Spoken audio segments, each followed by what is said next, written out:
Hi friends, అందరూ ఎలా ఉన్నారు? ఈరోజు పుట్నాల పప్పు లడ్డు ఎలా ప్రిపేర్ చేసుకోవచ్చో చూసేద్దాము. ఈ పుట్నాల పప్పు లడ్డు చాలా టేస్టీగా ఉంటుంది.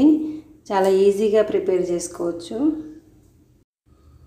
ఎప్పుడైనా సడన్గా స్వీట్ తినాలనిపిస్తే అప్పటికప్పుడు చాలా ఈజీగా ప్రిపేర్ చేసుకోవచ్చు. ఇప్పుడు వీటిని ఎలా ప్రిపేర్ చేసుకోవచ్చో చూసేద్దాము. దీనికోసము 2 కప్స్ పుట్నాల పప్పు తీసుకోవాలి. ఇవి దాదాపు 200 గ్రామ్స్ ఉంటాయి. ఇప్పుడు స్టవ్ మీద బాండీ పెట్టుకొని దాంట్లో ఈ 2 కప్స్ పుట్నాల పప్పుని పోసుకోవాలి.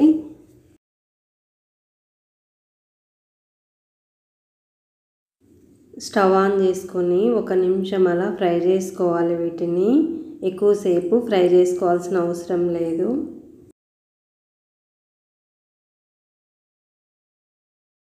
వెంటనే మాడిపోయే అవకాశం ఉంటుంది. ఫ్రై చేసుకునేటప్పుడు కొంచెం జాగ్రత్తగా ఫ్రై చేసుకోవాలి. వీటిని ఫ్రై చేసుకోకుండా కూడా చేసుకోవచ్చు. ఫ్రై చేసుకుంటే ఇంకా కొంచెం టేస్ట్ మంచిగా ఉంటాయి. వీటిని ఇలా ఫ్రై చేసుకున్న తర్వాత స్టవ్ ఆపేసి పక్కన పెట్టేసి చల్లారనివ్వాలి. చల్లారిన తర్వాత మిక్సీ జార్ తీసుకొని దాంట్లో ఈ పుట్నాల పప్పును ఇలా వేసుకోవాలి. వీటిని కొంచెం బరకగా మిక్సీ పట్టుకోవాలి.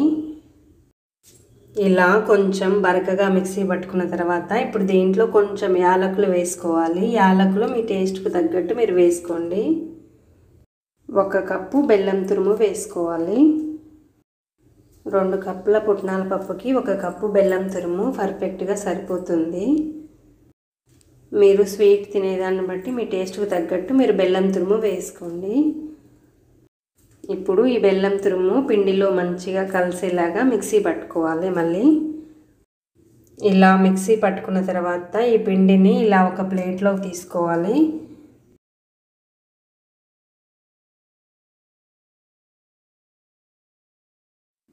ఇప్పుడు ఈ పిండిలో కొంచెం నెయ్యిని ఇలా పోసుకోవాలి.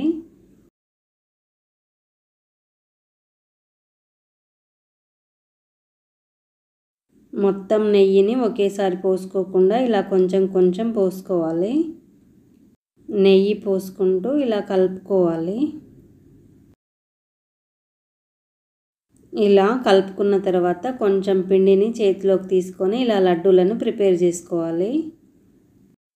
నా వీడియోస్ మీకు మంచిగా అనిపిస్తే తప్పకుండా సబ్స్క్రైబ్ చేసుకోండి ఫ్రెండ్స్.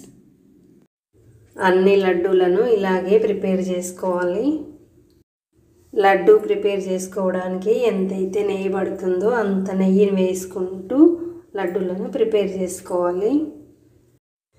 దీనికి దాదాపుగా 3/4 కప్పు నెయ్యి పట్టింది. అంతే ఫ్రెండ్స్, ఎంతో టేస్టీగా ఉండే ఈ పుట్నాల పప్పు లడ్డూలను ఇలా ఈజీగా ప్రిపేర్ చేసుకోవచ్చు. ఈ కొలతలతో ప్రిపేర్ చేసుకోండి. చాలా టేస్టీగా ఉంటాయి. ఈ వీడియో మీకు మంచిగా అనిపిస్తే తప్పకుండా మీ ఫ్రెండ్స్కి షేర్ చేయండి, లైక్ చేయండి. మంచి వీడియోతో మళ్ళీ కలుసుకుందాం ఫ్రెండ్స్.